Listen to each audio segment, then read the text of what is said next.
Hey, 6th through 8th grade, welcome to our second reading class of the week.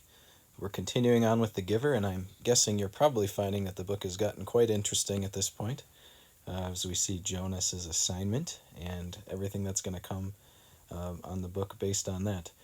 You might say that we've probably gotten to at least one climax of the book, or cliffhanger, where Jonas was left not being assigned at first, and then right after that getting a surprise assignment. We'll talk about that as we get to that more with the questions and as we read on a little more today, but definitely hit one of the high points of the book as far as excitement goes, and then we'll see what happens after that. Our first vocab word is retroactive, which can be found on page 54. If you have the white book, I want you to open up with us too. We'll be on 68. 68 for retroactive. 54 in the black book, 68 in the white book. So 54, here we are. Retroactive is about 4 paragraphs down. It's in the paragraph that starts, in fact. It says, in fact, the chief elder continued, chuckling a little to herself. We even gave a little thought to some retroactive chastisement for the one who had been Asher's instructor of threes so long ago. So this is the little part where they're joking about Asher's job that he got and what they would give him and how some jobs wouldn't do well for him. Like, for instance, he wouldn't be a good instructor of threes, in other words, a good preschool teacher. It's because he's such kind of a crazy guy himself, right? And he doesn't use exact language very well, and in preschool you want to be teaching good language and all of that, right? So it was kind of a joke there, and she joked that maybe they should give his 3-year-old teacher a chance to give him some punishment, some chastisement for the way he acted all the way back in preschool. So retroactive chastisement, in other words, not something that he's going to be yelled at for doing recently, but something he's going to be yelled at for doing in the past. And that's exactly what retroactive means. You've probably heard the word retro, like retro video game, like it's old school, right? And active means right now. It's something that happens based on the past. So if I don't pay my taxes this year, a couple of years from now, if the IRS, that's the group of our government that collects taxes and keeps track of it, notices that, they'd give me a retroactive fine. They'd fine me for what happened in 2020, even though it might be 2022. That would be a retroactive thing. Something that happens to me now based on something that happened in the past. Okay, so retroactive, past, right now. Benign, 59. This is a word you often hear when people go in to get tested for cancer. It's actually a good word to hear. I can give you a little hint. 75 if you're in the white book. Benign is in the second to last paragraph. I'll read that paragraph right now. It says this. She smiled, the community relieved from its discomfort very slightly by her benign statement, seemed to breathe more easily. It was very silent. So this is the part where the chief elder said, I did skip Jonas, and I didn't make a mistake. She said that in a benign way. She wasn't like, and I didn't make a mistake. Now you would know, like, oh no, Jonas is in trouble. But she said, no, I didn't make a mistake. Don't worry, right? She said that in a benign way. Benign means gentle or harmless. So if you've got a tumor, a growth on your body, and you go in to get it checked out by the doctor, you want to hear back that it was benign, it was harmless, it's not going to hurt you.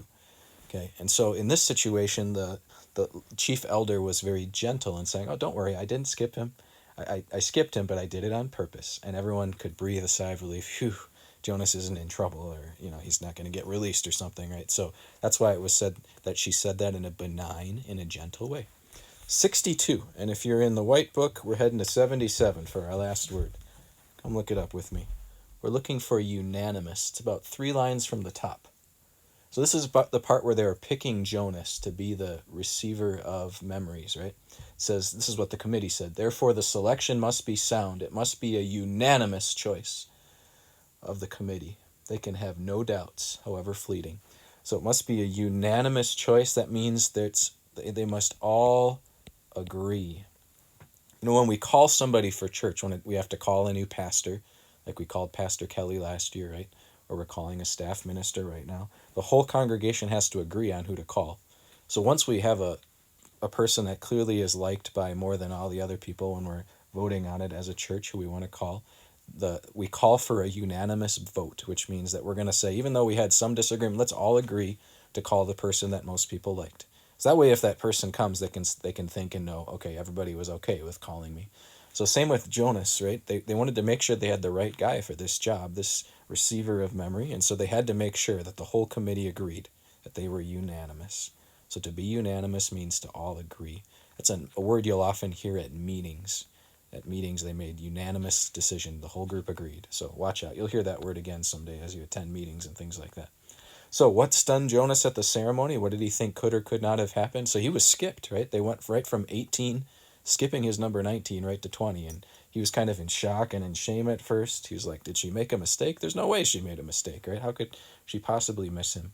How did Jonas feel at the end? He was ashamed and scared. He thought maybe he had done something wrong, right? That was kind of a scary moment for him. Chapter 8. What did the chief elder say had happened to Jonas instead of being assigned? She said he wasn't assigned, he was selected. What special job would he have? Why was this such a rare thing? He was going to be the receiver of memories. We'll learn more about what that's all about in the future chapters of the book. And why was this such a rare thing? Only one person got to do this. There's only one person in the whole community that has that job. And so that job only gets chosen every once in a while. What happened to the last one chosen for Jonas's job? This is kind of scary, right? They failed. That's all we know, is that they completely failed. We'll get more details about that later too, but that's kind of scary, right? If you're Jonas, to hear that the last person who had your job failed at it. What were 3 reasons Jonas was chosen? She gave all kinds of reasons. If you look in chapter 9, I'm going back to that page myself. You can probably hear me turning in my book. But she gave, let's see, what were some of the reasons that she gave? Here it is. She said that he was intelligent, he had integrity, which means he was honest and does the right things, and he had courage. Okay, and then what bad things did she say he would experience? He was going to experience a lot of really awful pain, and we'll see what that's all about too. What was the last quality Chief Elder said Jonas had, even though Jonas was unsure what convinced him that maybe he did have this? She says he had the capacity to see beyond. And at first Jonas was like, what does that mean? I don't think I have that. But then he remembered how when he was tossing that apple with Asher, how he saw something change. And then he looked in the audience and he saw something change for a second too. And he said, maybe I don't really know what that is, but I do have something about me. That must be it. So that made him feel more confident that maybe he does have the capacity to see beyond. We'll learn more about that too as the book goes along. There's a lot of this stuff that maybe is a little bit confusing right now that will get cleared up. Don't worry. And then what did the crowd do at the end of the chapter? How did this make Jonas feel? They chanted his name. So Jonas went from feeling very down and scared and ashamed to feeling very proud. He felt his community was behind him, and that was how they showed their support. So I talked a little bit about this in the first part of our video today, but looking at a typical story plot, this is sometimes called a story mountain because that's kind of what it looks like, right?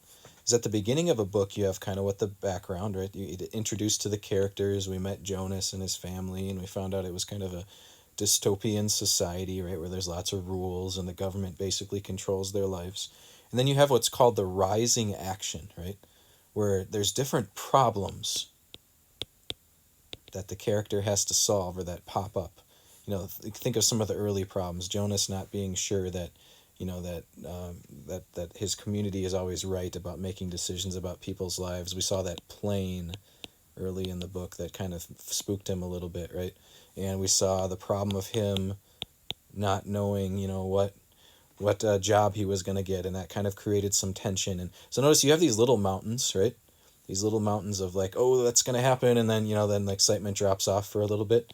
And then eventually we have like the most important or most exciting part of the book. That's called the climax. Like the point of the book that the whole book hinges upon, that either it's going to go well or the story's going to end poorly, right?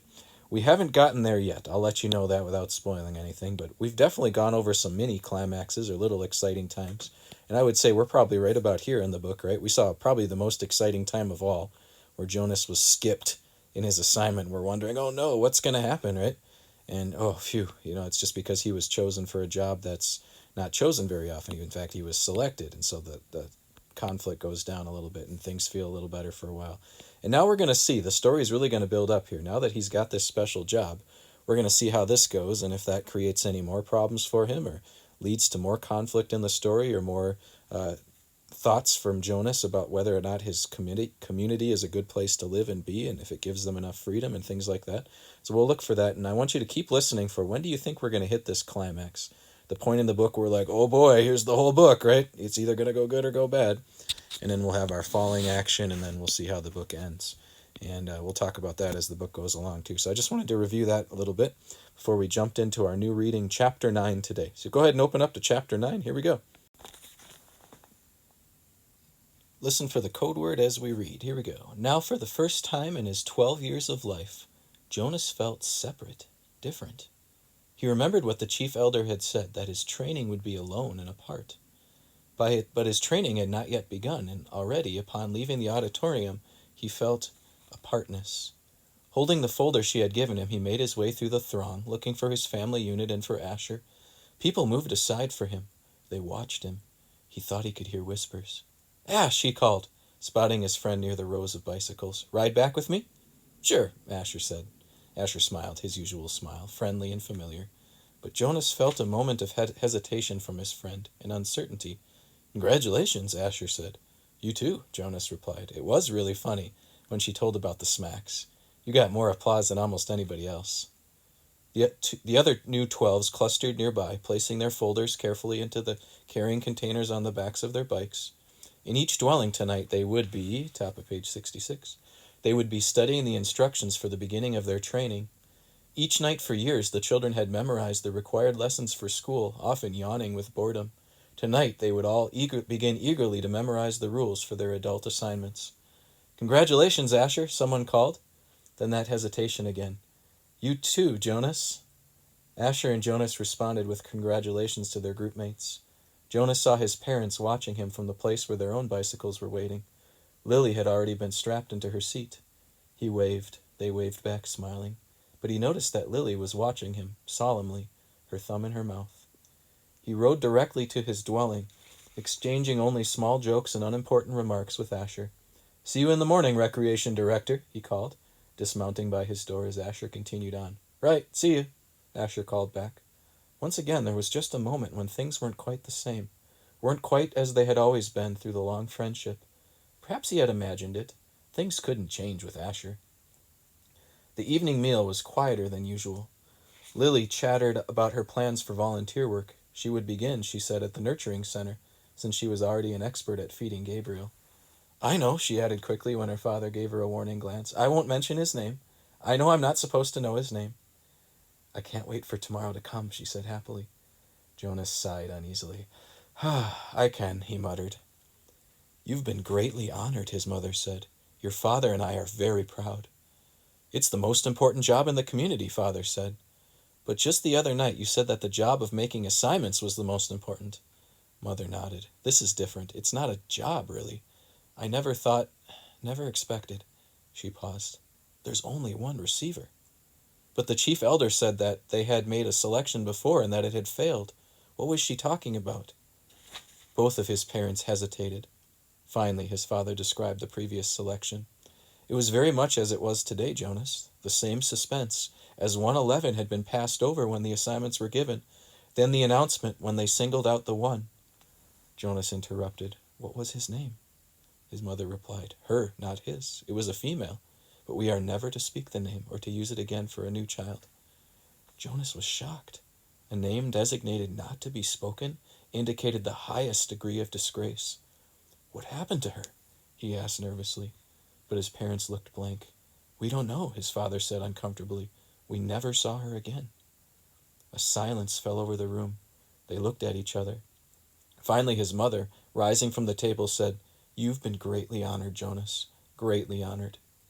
Alone in his sleeping room, prepared for bed, Jonas opened his folder at last.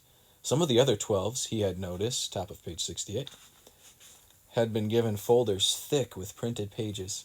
He imagined Benjamin, the scientific male in his group, beginning to read the pages of rules and instructions with relish. He pictured Fiona smiling her gentle smile as she bent over the list of duties and methods that she would be required to learn in her days to come. But his own folder was startlingly close to empty. Inside there was only a single printed sheet. He read it twice. Jonas, receiver of memory. Go immediately at the end of school hours each day to the annex entrance behind the house of the old, and present yourself to the attendant. Go immediately to your dwelling at the conclusion of training hours each day. From this moment you are exempted from rules governing rudeness. You may ask any question of any citizen, and you will receive answers. Do not discuss your training with any other members of the community, including parents and elders. From this moment, you are prohibited from dream telling. Except for illness or injury unrelated to your training, do not apply for any medication. You are not permitted to apply for release. You may lie. Top of 69. Jonas was stunned. What would happen to his friendships, his mindless hours of playing ball or riding his bike along the river? Those had been happy and vital times for him. Were they to be completely taken from him now? The simple logistic instructions where to go and when were expected. Every 12 had to be told, of course, where and how and when to report for training, but he was a little dismayed that his schedule left no time, apparently, for recreation. The exemption from rudeness startled him. Reading it again, however, he realized that it didn't compel him to be rude. It simply allowed him the option. He was quite certain he would never take advantage of it. He was so completely, so thoroughly accustomed to courtesy within the community that the thought of asking another citizen an intimate question, of calling someone's attention to an area of awkwardness, was unnerving. The prohibition of dream-telling he thought would not be a real problem. He dreamed so rarely that the dream-telling did not come easily to him anyway, and he was glad to be excused from it. He wondered briefly, though, how to deal with it at the morning meal. What if he did dream? Should he simply tell his family unit, as he so often did anyway, that he hadn't? That would be a lie. Still, the final rule said, well, he wasn't quite ready to think about the final rule on the page. The restriction of medication unnerved him. Medication was always available to citizens, even to children, through their parents. When he had crushed his finger in the door, he had quickly, gasping into the speaker, notified his mother. She had hastily requisitioned relief of pain, top of page 70, medication which had been promptly delivered to his dwelling. Almost instantly, the excruciating pain in his hand had diminished to the throb which it was now, all he could recall of the experience. By the way, here's our code word for today. One of you suggested, can't remember who it was, but the word Shrek. So Shrek is our code word today, guys. Thanks for watching the video. Here goes the end of the chapter. Listen along with us.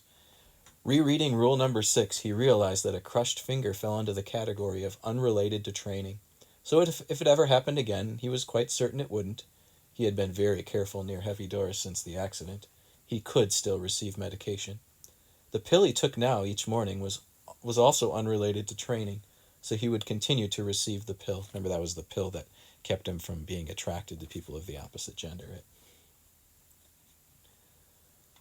But he remembered uneasily what the chief elder had said about the pain that would come from his training.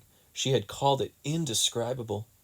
Jonas swallowed hard, trying without success to imagine what such pain might be like, with no medication at all, but it was beyond his comprehension. He felt no reaction to rule number 7 at all.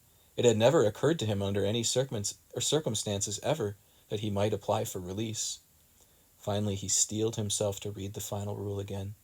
He had been trained since earliest childhood, since his earliest learning of language, never to lie. It was an integral part of learning of precise speech. Once when he had been a 4, he had said, just prior to the midday meal at school, "I'm starving."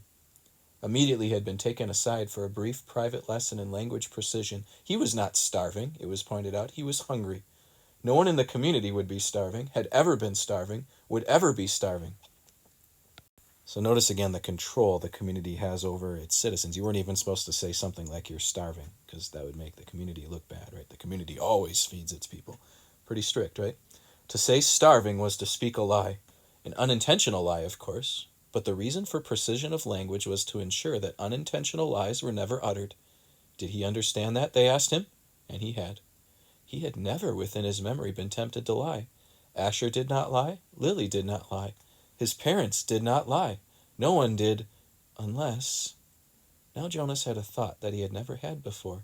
This new thought was frightening. What if others, adults, had, becoming 12s, received in their instructions the same terrifying sentence? What if they had all been instructed, "You may lie"? His mind reeled.